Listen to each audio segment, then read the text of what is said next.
JabbaTheHutt.com. Oh, what a day in sports it was yesterday. Let's get up and go through some of it. What a comeback at the U.S. Open final. Dominic Thiem became the first man in 71 years to win the Open after dropping the first two sets. He beat Alexander Zverev in a fifth-set tiebreaker to win his first slam. Meanwhile, second no-hitter of the baseball season came from an unlikely source. Cubs right-hander Alec Mills no-hit the Brewers, striking out 5, walking 3 over a career-high 114 pitches. It was only the 15th big league start for the 28-year-old Mills. Cubs won 12-0. Meanwhile, history in Colorado. Albert Pujols hit home run number 660. That'll always be a magic number because it ties Willie Mays, now 5th place on the all-time list. Angels won 5-3. Up next is A-Rod, who hit 696 in his career. And how about the comeback for the Nuggets? Overcome a 19-point deficit, beat the Clippers. There'll be a Game 7 in that Western Conference series. Nikola Jokic led all scorers with 34 and 14 boards. Winner of Game 7 will take on the Lakers on Friday night. And we will have the Game 7 for you on ESPN tomorrow night. The night will start with NBA Countdown, 6 Eastern, followed by Eastern Conference Finals Game 1, Heat and Celtics. Then the Nuggets and Clippers Game 7 at 9. It's on ESPN and the ESPN app. What a night that should be. Meanwhile, what a debut yesterday at home in Foxborough for Cam Newton. Pats, Dolphins, early. Rex, you hated coaching against this guy because he's so tough to stop. Yeah, and this is why. In the red zone right here, 11-on-11 football, no answer to stop this guy, and there it was.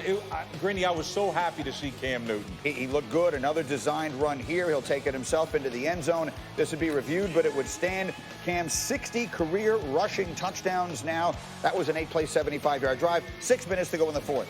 Patriots going for it on 4th down, deep in Dolphin territory. Cam takes it himself. He would throw 15 of 19 for $155. He would run 15 times, 75 yards and 2 touchdowns. Cam wins his debut.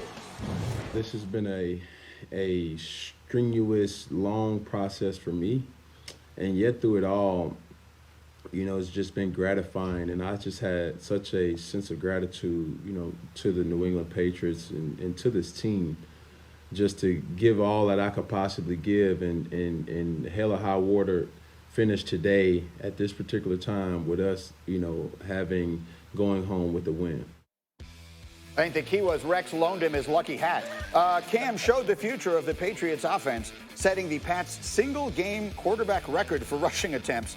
He also called 12 zone reads for Cam. They hadn't run a zone read since Jacoby Brissett started the final game of Tom Brady's Deflategate suspension. That was week 4 of the 2016 season. So, Dan Orlovsky, we had been waiting all this time to see what this offense would look like. Now we saw it. What was your first impression?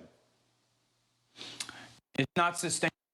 Listen, it was awesome. It was great. Josh McDaniels was super smart with the way they spread the field and utilized the run game.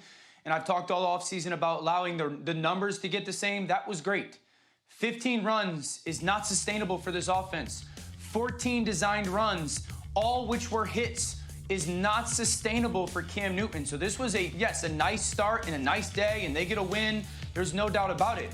But there's a lack of explosiveness in their offense. And what's the one thing that we have all said about Cam Newton's career? The number one thing we have all said is those hits added up. Those hits added up, and they will add up over the course of a season as well. And so while it's a great start, Greeny, there's already rumors, and I'm hearing rumors of, you know, there's a hamstring with Cam after week 1. And so I just don't see it lasting long term. So, Rex, they need to evolve it? Is that what you envision here, that you start with this and you start evolving it into a more traditional offense as the season goes on? Greeny, I'm not sure because, look, they have no weapons. We said it the whole time.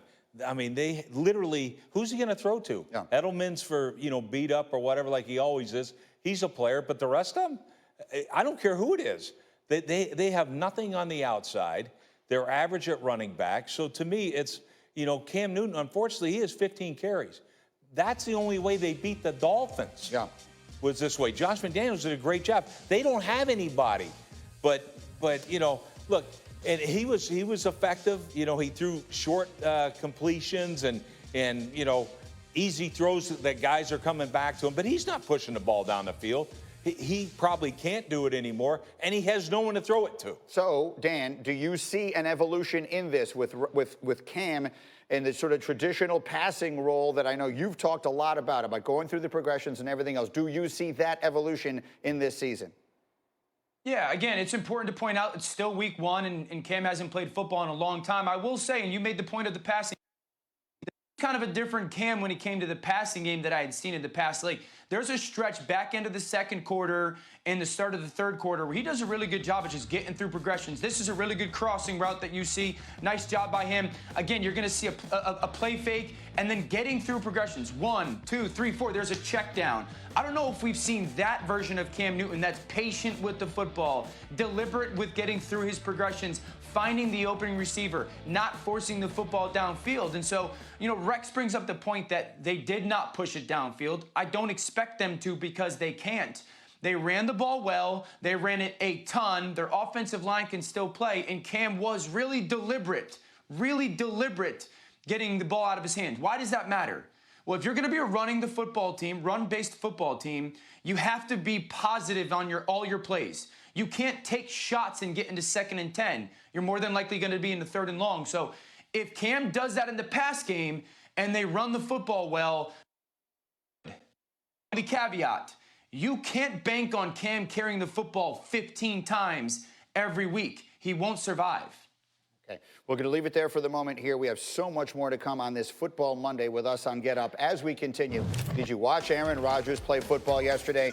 Stick around to find out why our guys think the rest of the NFC is in big, big trouble. Plus, why Kyler Murray's performance yesterday probably left one other NFL quarterback shaking his head. You'll hear why. And it's time for the first sneaky Hembo of the football season. Rex, Hembo's coming for you. Which quarterback